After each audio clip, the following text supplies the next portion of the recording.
Hello students, आज का मेरा टॉपिक है ग्राफ थ्योरी। ठीक है, ग्राफ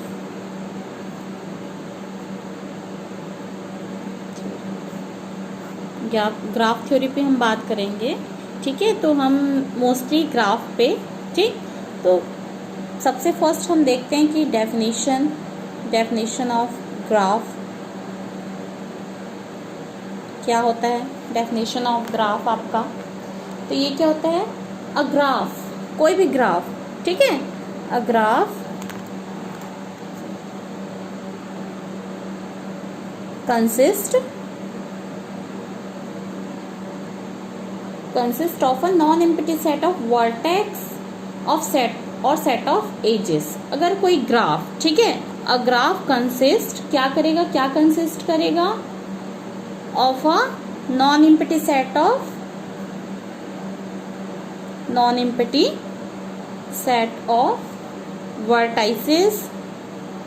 वर्टाइसेस। ठीक है, वर्टाइसेस को ही हम क्या बोलते हैं? इसी को नोड्स भी बोलते हैं। ठीक है, पॉइंट रहता है इसलिए nodes. V and a set of edges E. ठीक है, समझ आया क्या होगा graph? A graph consist of a non empty set of vertices और नोड, उसी को नोड भी बोलते हैं, V and the set of edges E. That means इसको डिनोटेड कैसे करेंगे? Denoted by G equals to V E. दिख रहा है? जो ग्राफ जी हम कब बोलेंगे? जब वो क्या कंसिस्ट करेगा? सेट ऑफ वर्टेक्स और सेट ऑफ एजेस। ठीक है, अब देखिए हम एक एग्जाम्पल भी लेंगे, सबका एग्जाम्पल लेते चलेंगे। Let us consider a graph is, that means G equals to V E. तो अब ग्राफ कंसीडर कर रहे हैं तो हम इसका कोई से भी आप अपनी मर्जी से बना सकते हैं, कोई ऐसा जरूरी नहीं है। ये आपने एक ग्राफ बना लिया सुंदर सा, इसमें आप दे दीजिए, एक है आपका V1, दूसरा है V2, तीसरा है V3। यहाँ पे आप दे दो E1, E2, E3। तो V इक्वल क्या है आपके पास? वर्टेक्स कितने हैं? सेट ऑफ वर्टेक्स मतलब कितने एलिमेंट्स है वर्टेक्स में? V1, V2 और V3। ठीक है, वैसे एजेस में कितने हैं आपके? तो एजेस भी 3 है इसमें, E1, E2, E3। ठीक है, अब हम आगे इसी में चलते हैं। आपका डायरेक्टेड ग्राफ। ठीक है, क्या आएगा आपका? Directed graph and undirected graph. ठीक है, नाम से ही क्लियर हो रहा होगा आपका डायरेक्टेड ग्राफ और इनडायरेक्टेड ग्राफ। एक ऐसा ग्राफ जो क्या रिप्रेजेंट करेगा? डायरेक्शन को रिप्रेजेंट करेगा, वो आपका क्या हो जाएगा? Directed graph. और जो आपका डायरेक्शन को रिप्रेजेंट नहीं करेगा वो आपका कैसा हो जाएगा? आपका इनडायरेक्टेड ग्राफ। ठीक है, तो लिख लेते हैं पहले कि a graph G equals to VE is said to be directed graph if it has direction, जब उसमें क्या रहेगा? डायरेक्शन रहेगा। ठीक है, अदरवाइज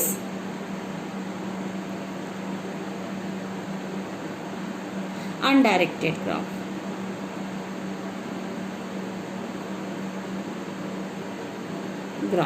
ठीक है, a graph G is said to be directed graph कब? If it has direction, otherwise undirected graph. अब आप देख सकते हैं, फिर से हम फिगर बना देते हैं इसी में ही।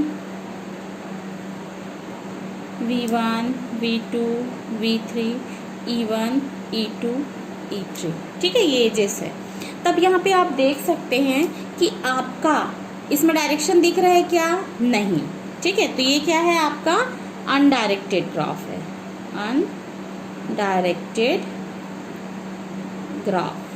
ठीक है, पर यहीं पे अगर मैं इसी ग्राफ को डायरेक्शन के साथ बना दूं, V1, V2 V3, यहाँ पे E1 E2 E3। तो ये क्या हो जाएगा आपका अनडायरेक्ट, ये आपका क्या हो जाएगा डायरेक्टेड ग्राफ, डायरेक्टेड ग्राफ। ठीक है, क्या हो जाएगा आपका डायरेक्टेड ग्राफ। क्लियर है, इसमें कोई भी डायरेक्शन नहीं दिख रहा है। देखो इसमें से V1 से V2 में ई जा रहा है, आपका डायरेक्शन बता रहा है। ये तीर जो है आपका एरो, वो क्या बता रहा है आपका डायरेक्शन को बता रहा है। ठीक है, क्लियर है, ठीक है ना। अब हम क्या देखेंगे इसी में सब ग्राफ, क्योंकि ग्राफ तो जान लिया, अब क्या होता है सब ग्राफ। आज हम पूरे डेफिनेशंस देखेंगे, क्योंकि बिना डेफिनेशंस के कुछ पॉसिबल नहीं है। ठीक है, सब ग्राफ देखो, ग्राफ उसी में क्या ऐड हो गया आपका सब ग्राफ, मतलब सीधी सी बात है, आपको इससे पता ही चल रहा होगा कि सब ग्राफ मतलब कि उसी में कंटेन होगा, किसमें ग्राफ में। ठीक है, तो ग्राफ में मतलब आपको क्या मानना पड़ेगा कि let G equals to VE कैसा है आपका, बी अ ग्राफ है, बी अ ग्राफ, क्योंकि यहाँ पे पता चल रहा है ना सब ग्राफ, मतलब ग्राफ तो ऐड है ही इसमें, जिसका सब मतलब ग्राफ आपको लेना ही पड़ेगा। Let G equals to VE be a, let G equals to VE be a graph and G dash. अब सब ग्राफ को किसी दूसरे से रिप्रेजेंट करेंगे तो G dash equals to V dash E dash is said to be subgraph of G। ठीक है, कब, इसके लिए कंडीशन होनी चाहिए कि V डैश जो है किसमें कंटेन होना चाहिए, V में, एंड E डैश किसमें कंटेन होना चाहिए, E में। ठीक है, अब फिर से आप देख सकते हैं कोई से भी जितना सिंपल से सिंपल आप लेना चाहो। ठीक है, एग्जाम्पल आप अपने मन से दे सकते हैं, कोई जरूरी नहीं है कि जैसा मैं ले रही हूँ वही एग्जाम्पल ले। यहाँ पे V1 V2 V3 V4, ठीक है, E1 E2 E3 E4 E5, ये क्या है आपका ग्राफ है। ठीक है, ग्राफ, तो इसका सब ग्राफ क्या बनेंगे, इसी का कंटेन। ठीक है, तो हम क्या ले सकते हैं ये। ठीक है, कोई जरूरी नहीं कि आप ऐसा ले, यहाँ से ऐसे कट करके भी ले सकते हैं, आपकी मर्जी वैसा। ठीक है, तो आपका G जो G है, ठीक, वो क्या था आपका VE था ना VE। अब इसमें आप देखिए ग्राफ क्या था, वर्टेक्स और एजेस। अब इस ग्राफ में आपके देख सकते हैं कितना वर्टेक्स है आपका, V1 V2 V3 V4। ठीक, एजेस कितनी है, एजेस देख लीजिए E1 E2 E3 E4 E5।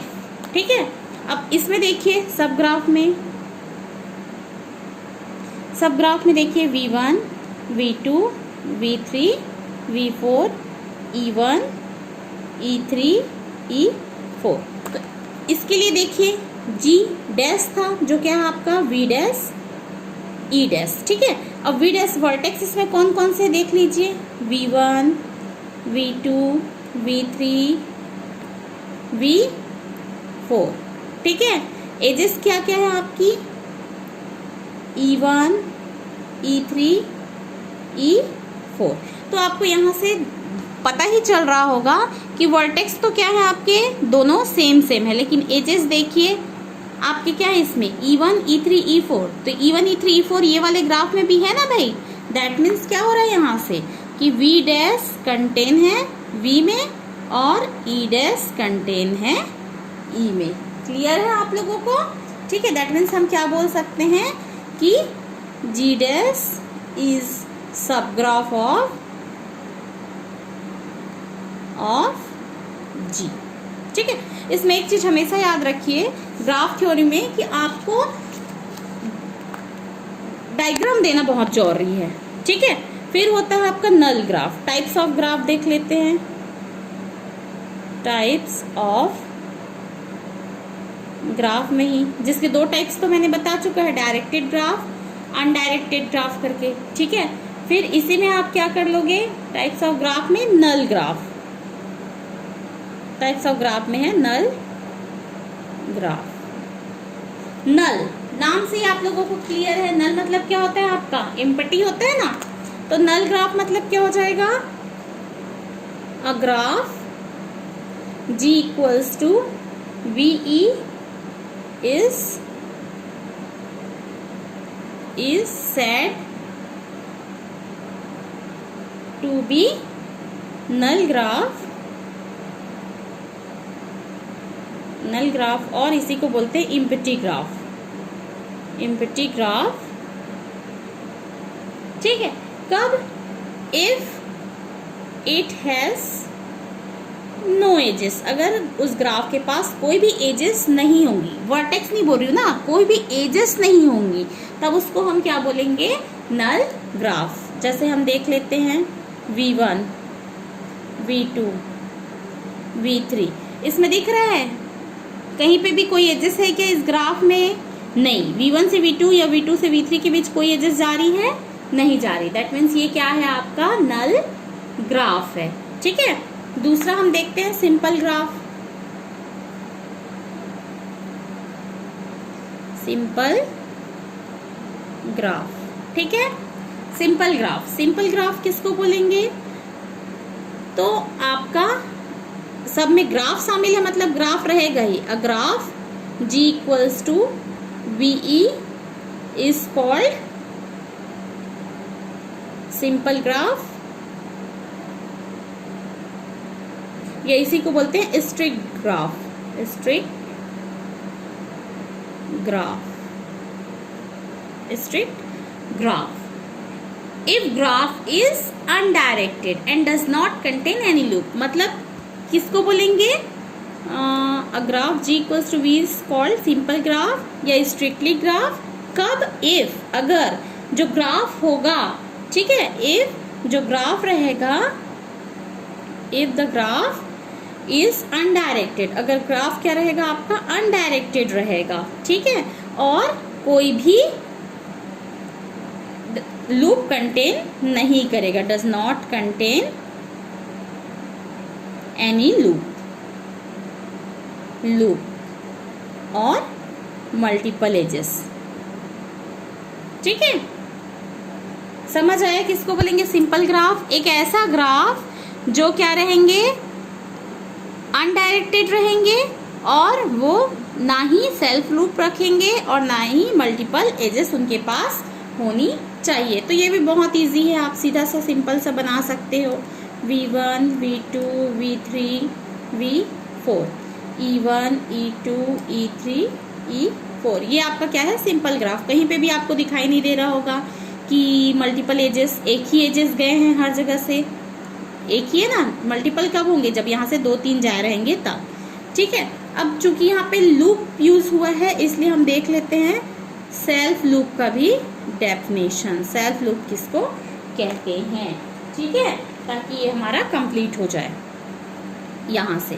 तो क्या होगा, सेल्फ लूप मतलब क्या होता है, किसी भी एज को हम सेल्फ लूप कब कहेंगे? जब उसका इनिशियल और फाइनल जो पॉइंट्स होंगे वो क्या होने चाहिए, सेम होने चाहिए। तो इसको आप अपने वर्ड्स में लिख सकते हो कि an edges EI is said to be self loop, is said to be self loop if, अगर, ठीक है, वही बताइए ना, किसी भी एज को हम क्या बोलेंगे, सेल्फ लूप कहेंगे। कब? इफ, अगर उसके इनिशियल, स्टार्टिंग इनिशियल और उसका फाइनल, ठीक है, फाइनल पॉइंट्स क्या होने चाहिए, सेम होने चाहिए। ठीक है, उसके इनिशियल और फाइनल पॉइंट्स क्या होने चाहिए, सेम होने चाहिए। फिर से यहाँ पे हम एक देख लेते हैं इसी में ही, ताकि वो आपको क्लियर हो जाए। V1, V2, V3, V4, ये नोड है। ठीक है, ये जो कॉर्नर होता है इसी को आप क्या बोलते हैं, वर्टेक्स बोलते हो। ये नोड, इन दोनों के बीच जो लाइन होता है वो आपका एजेस कहलाता है। तो सेल्फ लूप कब होगा बोल रहे हैं, जब an edge EI is said to be self loop if its initial and final. तो यहाँ पे तो कोई है नहीं, अगर मैं इसको ऐसा कर दूं तो क्या हो रहा है आपका, देखो इनिशियल जहां से स्टार्ट हो रहा है वहीं से क्या हो रहा है आपका एंड हो रहा है ना, तो वो क्या कहलाएगा आपका सेल्फ लूप। तो इसमें सेल्फ लूप किसको बोलेंगे, देखिए अगर दे देते हैं E1, E2, E3, E4 और E5, तो E5 क्या कहलाएगा आपका सेल्फ लूप कहलाएगा। कौन सा आपका E5 इज सेल्फ लूप। दिख रहा है ना, जहां से स्टार्ट हो रहा है वहीं से क्या हो रहा है, ये लास्ट हो रहा है, ठीक है, तो वो आपका क्या कहलाएगा सेल्फ लूप कहलाएगा। ठीक है, क्लियर है। आज के लिए इतना ही। देखिए आज हमने क्या क्या किया है, पूरा ग्राफ का definition, directed graph, undirected graph, ठीक है, सब ग्राफ, ठीक है, फिर इधर हमने देखा है नल ग्राफ, सिंपल ग्राफ और सेल्फ लूप। आज के लिए बस इतना ही, नेक्स्ट में हम आगे और देखेंगे। ठीक है, थैंक यू।